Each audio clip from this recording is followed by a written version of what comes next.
सोनं 600 रुपयांनी तर चांदी 1900 रुपयांनी घसरली आहे। गेल्या 3 दिवसांपासून सोनं चांदीचे भाव कमी होताना दिसतात, त्यामुळे आता चांदी 98,100 रुपये प्रति किलोवर आली आहे, तसंच सोनं 88,400 रुपये प्रति तोळ्यावर आले।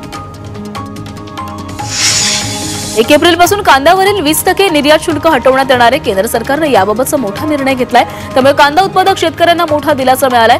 गेल्या काही दिवसांपासून कांद्याच्या दरात मोठी घसरण होत असल्याने बळीराजा चिंतित होता।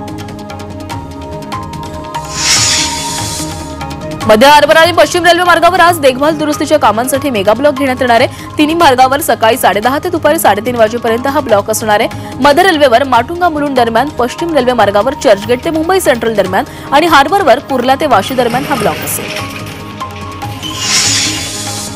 पश्चिम रेल्वेकडून उन्हाळी विशेष गाड्यांच्या 930 फेऱ्या चालवल्या जाणार आहेत। उन्हाळी सुट्टीनिमित्त होणारी प्रवाशांची अतिरिक्त गर्दी लक्षात घेता रेल्वे प्रशासनाने हा निर्णय घेतलाय आणि त्यानुसार उत्तर प्रदेश, उत्तराखंड, दिल्ली आणि राजस्थानमध्ये 32 गाड्यांच्या 376 फेऱ्या चालवल्या जातील। कडक उन्हामुळे मुंबईला पाणी पुरवठा करणाऱ्या धरणांमधील पाणीसाठा झपाट्याने हटत चाललाय। आणखी 2.5 महिने उन्हाळ्याचे बाकी आहेत, त्यामुळे संभाव्य पाणीसाठा लक्षात घेता खबरदारीचा उपाय म्हणून भातसा आणि अप्पर वैतरणा धरणांमधील राखीव पाणीसाठा घेण्याची परवानगी मुंबई महापालिकेने राज्य सरकारकडे मागितली आहे। मुंबई विद्यापीठाच्या अर्थसंकल्पात 13% वाढ झाली आहे। विद्यापीठाचा 2025-26 या वर्षाचा 968 कोटी 18 लाख रुपयांचा अर्थसंकल्प सिनेट बैठकीमध्ये मंजूर झालाय, तर यंदा विद्यापीठाने 147 कोटी 63 लाखांचा तुटीचा अर्थसंकल्प देखील मांडलाय। नांदेडमध्ये काँग्रेसला मोठा धक्का बसलाय। माजी खासदार भास्करराव पाटील खतगावकर आज अजितदादांच्या राष्ट्रवादीमध्ये प्रवेश करणार आहेत। उपमुख्यमंत्री अजित पवारांच्या उपस्थितीमध्ये दुपारी नांदेडमध्ये हा पक्षप्रवेश पार पडेल। बदलापूरचे शिवसेना शहर प्रमुख वामन म्हात्रे आणि आमदार किसन कथोरे यांच्यातील वाद विधिमंडळापर्यंत पोहोचलाय। शासनाने शिलाई मशीन आणि घरघंटी वाटप करण्यासाठी स्वतंत्र यंत्रणा उभी केली होती, मात्र शिवसेनेच्या पदाधिकाऱ्यांनी काही महिलांनाच या योजनेचा लाभ दिल्याचा आरोप किसन कथोरे यांनी केलाय। भिवंडीतील मराठे पाडामध्ये छत्रपती शिवाजी महाराजांच्या मंदिरात शिवप्रेमींची मोठी गर्दी होते। या मंदिराचा लोकार्पण सोहळा नुकताच संपन्न झालाय आणि त्यानंतर शिवरायांच्या दर्शनासाठी आणि हे मंदिर पाहण्यासाठी अनेकांची मोठी गर्दी इथं पाहायला मिळते।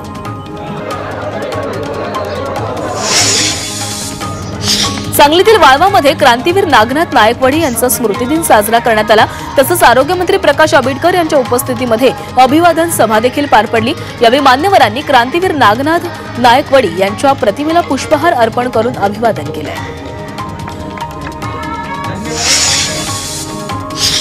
भंडाऱ्यातील वनरक्षक त्रिवेणी गायधने यांना जागतिक वन दिनानिमित्त सुवर्ण पदक प्राप्त झाले। वनमंत्री गणेश नाईक यांच्या हस्ते त्रिवेणी गायधने यांना सुवर्ण पदक देऊन त्यांचा सन्मान करण्यात आला, तर गायधने यांना सुवर्ण पदक प्राप्त झाल्याने सर्वत्र त्यांचं कौतुक केले जाते।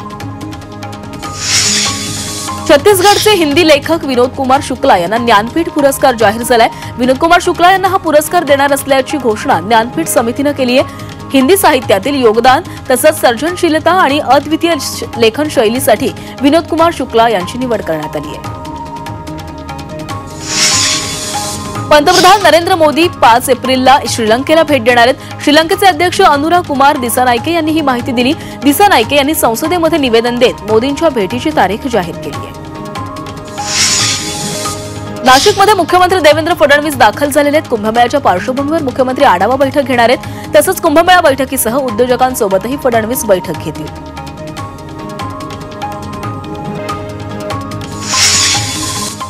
मुंबईच्या भांडूप परिमंडळातील वीज ग्राहकांकडे 165 कोटींची थकबाकी आहे, तर आर्थिक वर्ष अखेरीमुळे थकबाकी वसुलीवर भर दिला जातोय। त्यासाठी वीज बिल भरणा केंद्र साप्ताहिक सुट्टी आणि सार्वजनिक सुट्टीच्या दिवशीही कार्यालयीन वेळेत सुरू असणार आहे। अंबरनाथमधील उल्हास नदीत बुडून 2 तरुणांचा मृत्यू झालाय। नदीत पोहताना पाण्याच्या खोलीचा अंदाज न आल्यामुळे हे दोघेही नदीमध्ये बुडाले। यावेळी अग्निशमन दलाने घटनास्थळी तात्काळ दाखल होऊन तरुणांचे मृतदेह बाहेर काढले।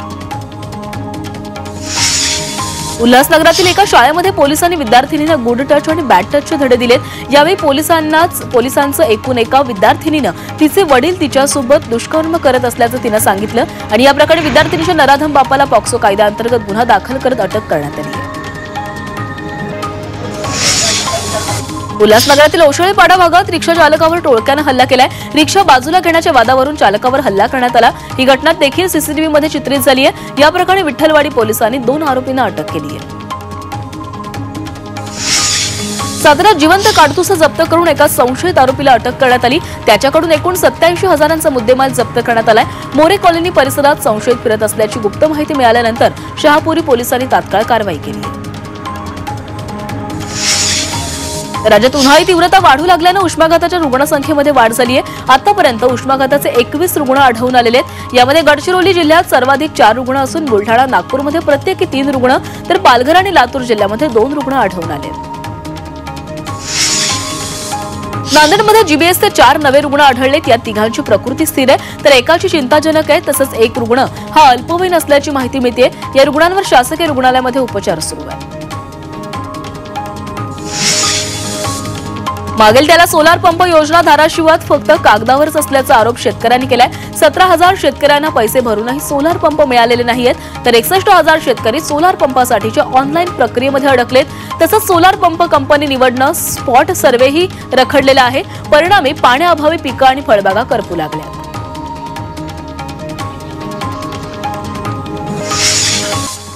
अकोला जिल्ह्यातील बाभुळगावातील जवळील राष्ट्रीय महामार्गावर ट्रक आणि कारचा भीषण अपघात झालाय। ट्रक आणि कार हे भरधाव वेगाने अमरावतीच्या दिशेने जात होते। दरम्यान कार चालकाचं नियंत्रण सुटल्यानं हा अपघात झाला। सुदैवाने यामध्ये कोणतीही जीवितहानी झाली नाही।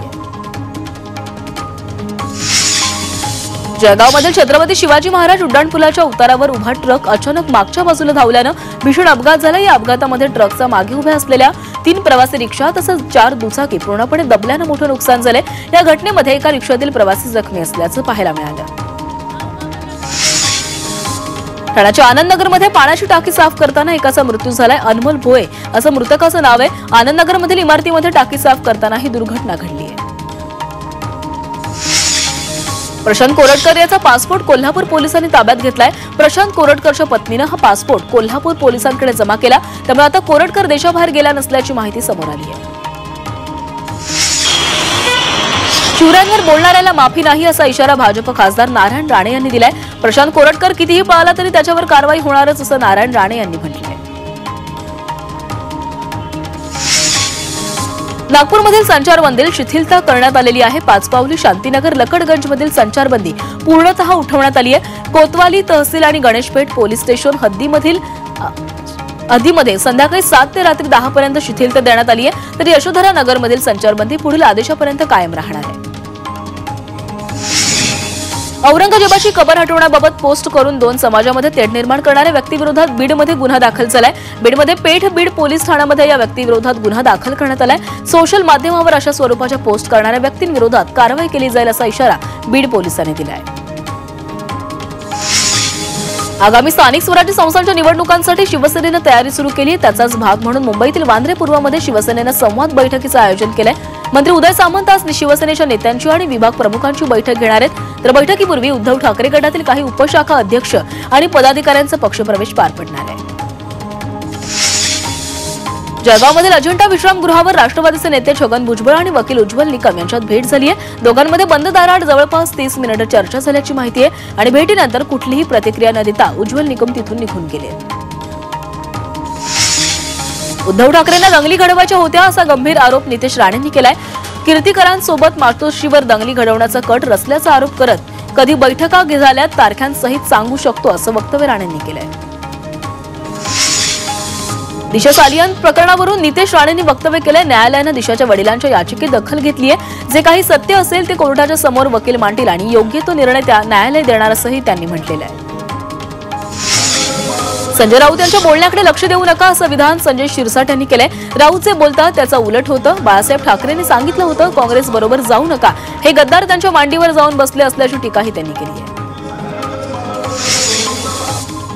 मुंबईच्या रस्त्यावरील खड्ड्यांवरून संजय शिरसाट यांनी विरोधकांवर टीका केली आहे। जे लोक आरोप करतायत त्यांनी एकदा 2.5 वर्षांपूर्वी आणि आत्ताच्या मुंबईतील काय फरक आहे हे तो पाहावा। एकनाथ शिंदे असे मुख्यमंत्री आहेत ज्यांनी हातात पाईप घेऊन रस्ते धुवूनही काढलेत आणि निधीही दिल्याचं त्यांनी म्हटलेलं आहे। मंत्री नितेश राणेंनी संजय राऊत मनोरुग्ण असल्याची टीका केली आहे। जो स्वतः डोक्यानं खाली असतो त्याला सगळेच मनोरुग्ण वाटतात असं त्यांनी म्हटलंय। शिवसेना उद्धव ठाकरे पक्ष हा मनोरुग्णच असल्याचंही त्यांनी म्हटलेलं आहे।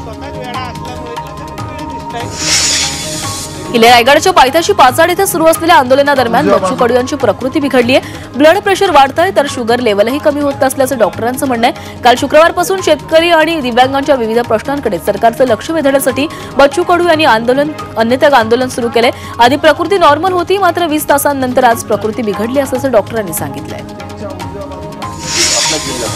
आदित्य ठाकरेंनी नागपूर दंगलीवरून केलेल्या आरोपावर राधाकृष्ण विखे पाटलांनी प्रतिक्रिया दिली आहे. दंगली संदर्भात मुख्यमंत्र्यांनी सभागृहात स्पष्टपणे माहिती दिली आहे. चौकशीअंती सगळं समोर येईलच, त्यामुळे अशी बेताल वक्तव्य करणं बरोबर नसल्याचं पाटलांनी म्हटलंय. सीबीएसई अभ्यासक्रमाची अंमलबजावणी म्हणजे राज्य शिक्षण मंडळ संपूर्णतः बंद करण्याचा डाव असल्याचा आरोप खासदार सुप्रिया सुळे यांनी केलाय. राज्याला शिक्षणाची उज्ज्वल परंपरा लाभलेली आहे, पण तिच्याकडे दुर्लक्ष करून इतर शिक्षण मंडळांचं अनुकरण करण्याचा निर्णय शासनानं घेतला आहे. ही अतिशय खेदजनक बाब असल्याचंही सुप्रिया सुळे म्हणाल्या.